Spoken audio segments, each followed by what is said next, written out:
ជំរាបសួរបងប្អូនទាំងអស់គ្នាថ្ងៃនេះខ្ញុំមកឡាយច្បូក្លិននេះមានអាថាប្រយោជន៍ឲ្យសក់យើងក៏អូមានក្លិនច្បូមកសក់ខ្ញុំបែបខ្ញុំកក់រងណាខ្ញុំក៏អូហ្មងណាបើអត់ជឿទៅទិញច្បូនឹងប្រើទៅ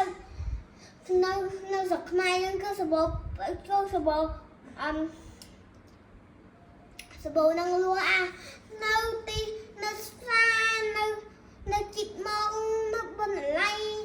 នៅណាក៏អស់ហើយនៅផ្សារទំនើបនៅណាក៏ទាំងអស់ក៏មានសាប៊ូនឹងដែរព្រោះសាប៊ូនឹងគឺជាសាប៊ូល្បីសាប៊ូរបស់ខ្មែរសាប៊ូនៅក្នុងស្រុកផលិតផលក្នុងស្រុកធ្វើឲ្យសក់យើងល្អ